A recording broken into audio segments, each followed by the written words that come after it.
해오름 특별 새벽 기도회 첫째 주간 금요일 아침 기도회에 참여하시는 여러분을 환영합니다. 우리 사도신경으로 우리의 신앙을 같이 고백드리겠습니다. 나는 전능하신 아버지 하나님 천지의 창조주를 믿습니다. 나는 그의 유일하신 아들 우리 주 예수 그리스도를 믿습니다.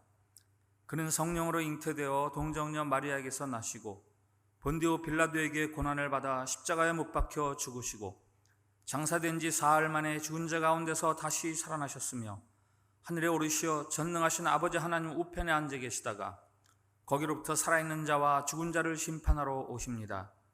나는 성령을 믿으며 거룩한 공교회와 성도의 교제와 죄를 용서받는 것과 몸의 부활과 영생을 믿습니다. 아멘.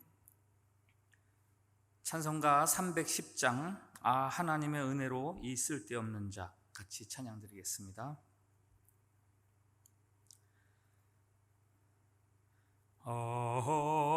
하나님의 은혜로 이 쓸데없는 자 왜 구속하여 주는지 난 알 수 없도다.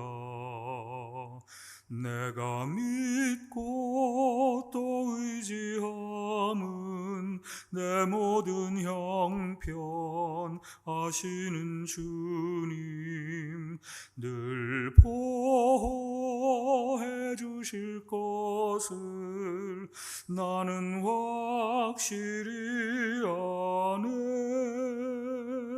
왜 내게 굳센 믿음과 또 복음 주셔서 내 마음이 항상 편한지 난 알 수 없도다.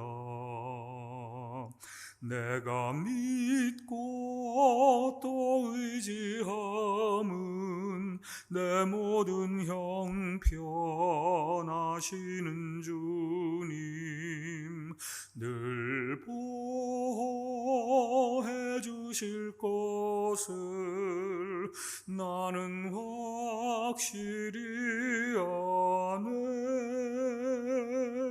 왜 내게 성령 주셔서 내 마음 감동해 주 예수 믿게 하는지 난 알 수 없도다. 내가 믿고 또 의지함은 내 모든 형편 아시는 주님 늘 보호해 주실 것을 나는 확실히 아네. 주 언제 강림하실지 혹 밤에 혹 낮에 또 주님 만날 그곳도 난 알 수 없도다. 내가 믿고 또 의지함은 내 모든 형편 아시는 주님 늘 보호해 주실 것을 나는 확실히 아네.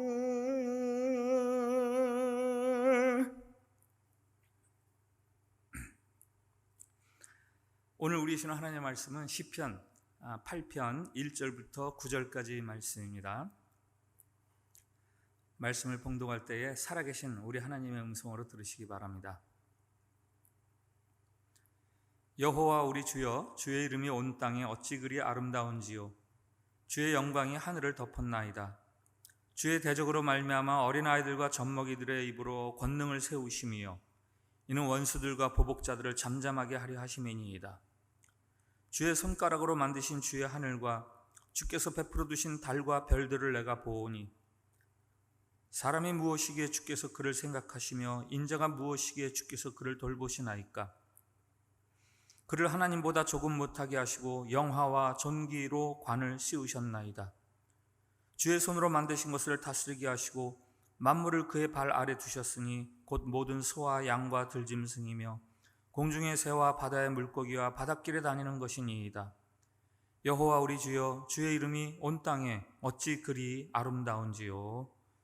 아멘. 오늘이 12월 31일 한 해의 마지막 날입니다. 지난 한 해를 살아온 여러분들의 삶에 대해서 여러분들은 어떻게 평가하십니까? 저는 청년 때 유서를 썼던 적이 있었습니다. 자살을 하려고 나 죽어야지 해서 썼던 건 아니고요. 과연 나는 누구인지 그걸 좀 분명히 하고 싶더라고요.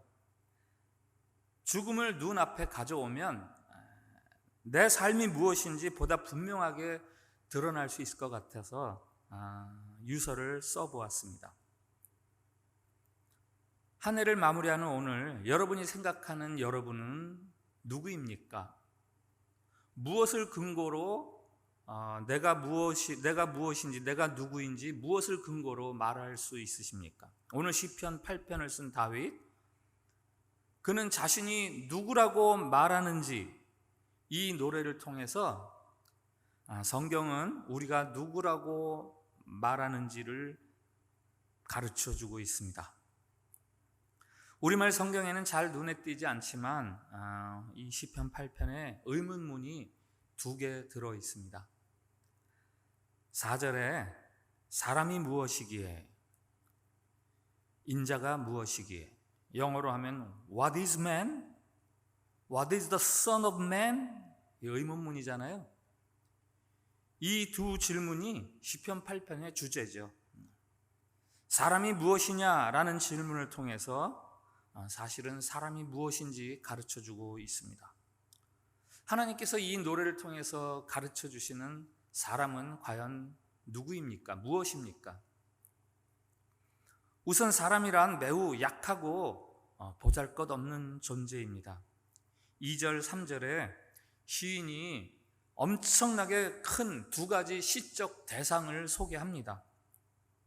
둘 다 너무 엄청난 대상이어서 그 앞에서 자신이 매우 초라하고 왜소하다고 그렇게 말하죠. 그 첫 번째가 밤하늘입니다. 주의 손가락으로 만드신 주의 하늘과 주께서 베풀어 두신 달과 별들을 내가 보오니. 밤하늘을 구경하신 적이 있으시죠? 무엇을 느끼셨습니까? 저는 밤하늘을 보면서 야, 아름답다 이렇게 느꼈습니다. 그런데 끝없이 펼쳐져 있는 그 밤하늘 앞에 홀로 서서 시인이 느끼는 것은 자신의 왜소함, 자신의 미천함이죠. 오늘 이 3절에 대한 오해가 많이 있습니다.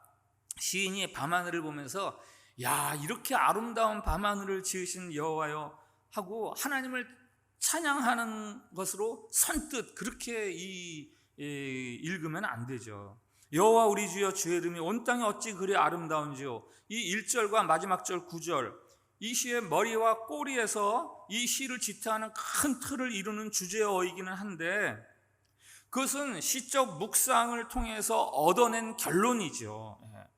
3절의 광활한 우주 앞에 선 시인은 선뜻 하나님의 아름다우심을 노래하는 게 아니라 그보다 먼저 느끼는 게 있는데 그건 자신의 왜소함입니다. 우주 속에서 조그만 점 같은, 점 하나에 불과한, 그래서 사람이 무엇이기에, 인자가 무엇이기에 하는 이 질문 속에는 자신은 정말 너무나 작고 왜소한 사람인데요 하는 그런 고백이 먼저 담겨 있는 거죠.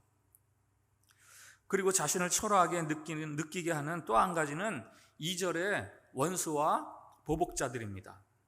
나를 괴롭히는 그들 앞에서 내가 어떻게 대항할 바가 없어요. 그래서 어린아이와 젖먹이 이렇게 자기를 표현하지 않습니까? 아무 저항할 힘이 없는 무기력한 그런 존재. 그러나 오늘 이 시편 8편에서 자신의 그 미천함을 표현하는 가장 강력한 표현은 4절에 사실 들어있습니다. 4절의 두 의문문, 사람이 무엇이기에, 인자가 무엇이기에. 여기서 사람이라고 번역된 말이 히브리 말로 에노시인데요. 에노시라는 단어의 뜻이 있습니다. 깨지기 쉬운, 불치의 병을 지닌, 연약한. 이 사람이 무엇이건데 무엇이기에 하는 이 말 속에는 저는 어차피 사라질 수밖에 없는, 썩어 없어질 수밖에 없는 존재인데요 라는 그런 고백이 담겨 있는 거죠. 또 인자가 무엇이기에, 이 인자, 이게 벤 아담, 두 단어거든요. 벤 아담, 우리말로 하면 사람의 아들이죠. 아담이라는 말의 원래 뜻이 있어요. 붉다. 여러분, 붉은 것이 무엇이 있습니까? 흙이죠. 흙이 붉잖아요. 인자라는 말 속에는 흙의 아들, 먼지의 아들, 이런 의미가 담겨 있습니다. 하나님이 사람을 지으시고 아담이라고 부르시는 이유는 흙에서, 흙으로 그를 만들었기 때문에. 4절에 에노시, 벤 아담, 이 두 단어를 통해서 자신이 아무런 가치가 없는 존재입니다 라는 그런 고백을 강력하게 풍기고 있는 거죠. 그래서 사람이 무엇이기에, 인자가 무엇이기에 하는 이 구절 속에서 밤하늘 아래에 선 자신의 그 왜소함, 나를 대적하는 원수와 보복자들의 강력함 앞에서 저항할 수 없는 자신의 그 무기력함, 그리고 깨지기 쉬운 나, 먼지 같은 흙에서 흙과 같이 흙으로 돌아갈 수밖에 없는 나, 나는 정말 쓸데없는, 존재할 의미가 별로 없는 사람인데요 하는 그런 고백이 담겨 있는 거죠. 그런데 이 시 속에 나타나는 사람에 대한 두 번째 생각이 있습니다. 그것은 바로 자신의 존귀함과 영광스러움입니다. 우리 5절부터 9절을 한번 같이 읽어보겠습니다. 같이 읽습니다. 시작. 그를 하나님보다 조금 못하게 하시고 영화와 존귀로 관을 씌우셨나이다. 주의 손으로 만드신 것을 다스리게 하시고 만물을 그의 발 아래에 두셨으니 곧 모든 소와 양과 들짐승이며 공중의 새와 바다의 물고기와 바닷길에 다니는 것이니이다. 여호와여 우리 주여, 주의 이름이 온 땅에 어찌 그리 아름다운지요. 아멘. 자신의 머리를 보니까 영화와 존귀의 관이 씌워져 있습니다. 자신이 앉아있는 자리를 보니까 하나님보다 조금 못한 자리, 이거 공동번역 성경에서는 하나님 다음 가는 자리, 이렇게 긍정적으로 표현을 하거든요. 자신에게 영화와 존귀의, 자기가 영화와 존귀의 관을 쓰고 하나님 다음 자리에 자기가 앉아 있는 거예요. 자신의 손을 보니까 거기에는 만물을 다스릴 그 권세가 쥐어져 있습니다. 2절에 큰 원수와 보수자들이 어린아이 같은 내 앞에서 꼼짝을 못합니다. 아무리 둘러보아도 나처럼 괜찮은 피조물이 없습니다. 그래서 이번에는 괜히 어깨에 힘이 주어지면서 머리를 치켜들게 되는 거죠. 처음에 노래했던 자신에 대한 비천한 감정과는 정반대의 그런 생각이 뚜렷하게 담겨 있습니다. 왜 이런 정반대, 왜 이런 반전이 일어나는가, 무엇 때문인가, 이게 사실은 시편 8편의 핵심적인 메시지거든요. 이 시를 반으로 딱 접으면 1절과 9절이 맞닿죠. 여호와 우리 주여, 주의 이름이 어찌 그리 아름다운지요. 처음과 끝에서 이 시 전체를 받쳐주는 주제 문구고, 그리고 전반부에 그 반을 접었을 때 전반부의 2절부터 4절은 회색빛, 잿빛 노래들이고, 나머지 반, 후반부 5절부터 8절은 분홍색 혹은 푸른색 노래입니다. 밤하늘 아래 한 점, 어린아이, 젖먹이, 에노시, 벤 아담, 이 약하고 허무함을 드러내는 존재들은 단어들은 다 앞부분에 있고요. 하나님 다음 가는, 영화와 존귀의 간, 만물을 다스리는, 이런 것들은 다 후반부에 나와 있습니다. 그래서 그 중간 경계선 4절이 굉장히 중요한 거죠. 이 노래에서 4절을 한번 우리 같이 읽어보겠습니다. 4절 같이 읽습니다. 시작. 사람이 무엇이기에 주께서 그를 생각하시며 인자가 무엇이기에 주께서 그를 돌보시나이까. 여기 시인이 깨닫는 게 있잖아요. 하나님이 나를 생각하시는구나. 하나님이 나를 돌보시는구나. 그 표준 세번역 성경에서는 이렇게 번역합니다. 사람이 무엇이기에 주님께서 이렇게까지 생각하여 주시며 사람의 아들이 무엇이기에 주님께서 이렇게까지 돌보아 주십니까? 이 시인의 몸집이 갑자기 밤하늘보다 더 커진 게 아니에요. 이 붉은 흑빛 피부 빛깔이 황금처럼 광채를 발하기 시작해서가 아닙니다. 다만 나를 향한 하나님의 사랑, 나를 향한 하나님의 돌보심, 하나님의 생각하심, 그거를 알게 되는 순간에 난 참 존귀한 자이구나 라는 것을 깨닫게 되는 거죠. 성경이 증언하는 우리를 향한 하나님의 사랑의 사건이 있습니다. 하나님이 우리를 생각하시고 하나님이 우리를 돌보시는 사건이 있습니다. 바로 예수 그리스도의 십자가 사건이죠. 예수 그리스도의 성육신, 그리고 십자가에서 죽으심, 그리고 부활하심. 나를 지으신 분, 그래서 나의 주인, 내가 예배해야 할 대상이 계시죠. 그런데 그 하나님을 알지 못하고 나 홀로 내 마음대로 살아갑니다. 결국 광야에서 고독하게 메마른 날들을 살아가는 우리들, 그러나 우리를 잊지 못하고 그 하나님이 기다리시다가 마침내 우리에게 찾아오십니다. 벌떡 일어나서 내가 가지 뭐 하고 오시는 거죠. 4절에 돌보다라는 단어가 파카드라는 단어인데요, 이게 영어로 하면은 care 그리고 visit, 돌보다, 방문하다, 이런 의미가 있어요. 우리에게 방문하셔서 우리를 누르고 있는 그 버거운 짐을, 죄의 짐을 벗겨주시면서 그것을 자신의 등에 짊어지시고 우리의 어깨는 가볍게 해주시는 거죠. 그러기 위해서 십자가에서 돌아가셨고, 그러나 그 후에 어떻게 하십니까? 다시 일어나셔서 사망을 깨뜨리시고 부활하셔서 우리의 절대적인 희망, 우리의 절대적인 소망이 되어주시는 예수님. 이것이 바로 우리를 향해서 물 붓듯이 부어주시는, 쏟아 부어주시는 하나님의 사랑 이야기입니다. 요즘 우기라 비가 엄청 오는데요, 폭포수처럼 하늘에서 우리를 향해서 확 쏟아지는 그런 사랑의 물줄기.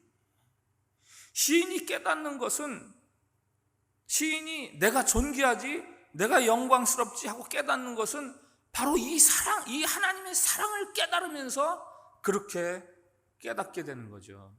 그러니까 이 생각은 내 안에 어떤 것 때문에 발견되는 게 아니라 바깥에서부터 나에게 주어지는 거죠.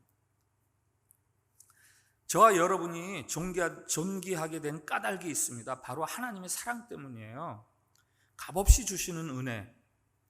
시편은 이스라엘 백성들이 예배 중에 같이 부르는 찬양들을 모은 찬양집입니다.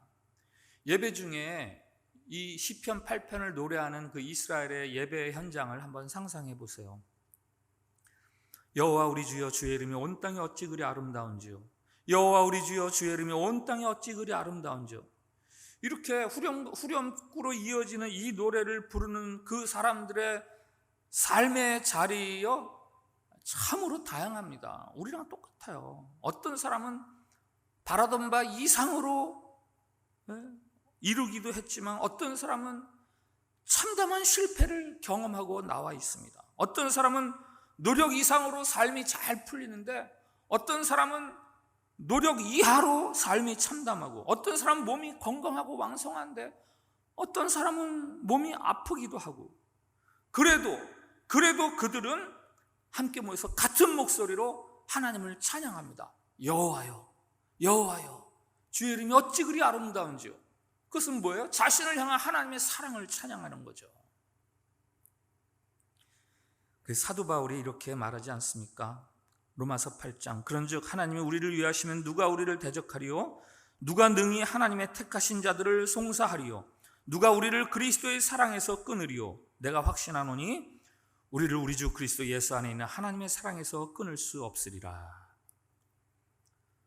사도 요한은 이렇게 찬양을 하죠. 하나님이 세상을 이처럼 사랑하사 독생자를 주셨으니 이는 저를 믿는 자마다 멸망치 않고 영생을 얻게 하려 하심이라.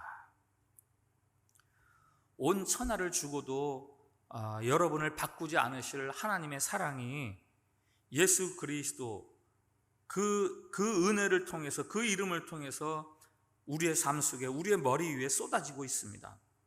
여러분을 향한 십자가의 사랑, 그것을 여러분의 사건으로 받아들일 때 비로소 여러분들은 비천한 나에서 존귀한 나로 자신을 바라보는 자화상의 그림을 바꿀 수가 있습니다. 오늘 부른 찬송가 310장, 하나님의 은혜로 이 쓸데없는 자 왜 구속하여 주는지 난 알 수 없도다. 이게 바로 이 똑같은 고백을 담은 찬송 아니겠습니까? 우리가 하나님의 아름다우심을 찬양하는 이유는 우리 자신 안에 있지 않습니다. 우리 바깥에 있습니다. 나를 향한 하나님의 사랑, 주님의 사랑. 2021년 한 해를 어떻게 살아오셨습니까? 근데 그것은 우리가 다 서로 다를 수 있습니다. 그러나 그런 것은 그렇게 중요하지 않습니다. 우리가 비록 손에 쥔 것이 아무것도 없다 할지라도 우리를 향해서 아들을 내어주시기까지, 아들의 목숨을 내어주시기까지 하시는 그 하나님의 사랑, 그 하나님, 그분이 바로 우리를 향해서 지금도 변함없이 사랑을 베풀어 주시다는 그 사실을 믿으면서 한 해를 마감하는 오늘 마지막 날 하나님을 마음껏 찬양하면서 마무리하시기를 바랍니다. 같이 기도드리겠습니다. 하나님 감사합니다. 어린아이 같고 젖먹이 같은 연약한 저희들을 사랑해 주시고 찾아주시어 새로운 존재로 거듭나게 해주심을 감사합니다. 저희들의 머리에 영화와 존귀의 관을 씌워주시고 저희들의 손에는 권세를 쥐어주심을 감사드립니다. 하나님으로부터 마땅히 버림받아야 할 저희들을 하나님 바로 다음 가는 자리에 앉혀주시니 감사드립니다. 2021년 한 해의 마지막 날입니다. 이 환희, 이 감사, 잃어버렸던 우리의 노래를 회복하게 해주시고 주님의 그 엄청난 사랑을 영원토록 노래하며 살아가게 해 주시옵소서. 새해에는 더욱 주님의 사랑 때문에 나의 존귀함과 영광스러움을 아는 자로 내내 살아갈 수 있게 해 주시옵소서. 예수님의 이름으로 기도합니다. 아멘. 이제 기도 시간인데요. 코로나 바이러스 위해서 기도합시다. 그리고 또 우리 교회에 여러 어려움 당하는 성도들, 아픈 환자들, 또 삶에 여러 질고가 있는 성도들 위해서, 믿음이 연약해서 시험에 빠져 있는 성도들 위해서 기도해 주시고, 또 우리 교회 선교적인 사명을 위해서 우리 느헤미야 목회 훈련은 지금 한참 공사 중인데 이제 계속해서 우리의 사역이, 인도네시아 선교를 위한 사역이 계속해서 잘 이루어질 수 있도록 위해서 기도해 주시고, 오늘은 금요일 우리 참빛교회 다음 세대 우리 자녀들을 위해서 기도해 주세요. 유치부, 초등부, 또 우리 자유교회, 또 우리 청년들 위해서 기도해 주시면서 우리 교회 안에서 우리보다 더 위대한 믿음의 세대가 준비될 수 있게 해달라고 기도해 주시기 바랍니다. 그리고 여러분들 기도를 드리시면 되겠습니다. 오늘 기도에 참석하시니까 한 10분 이상 그렇게 기도하시면 좋겠어요. 다 같이 기도하겠습니다.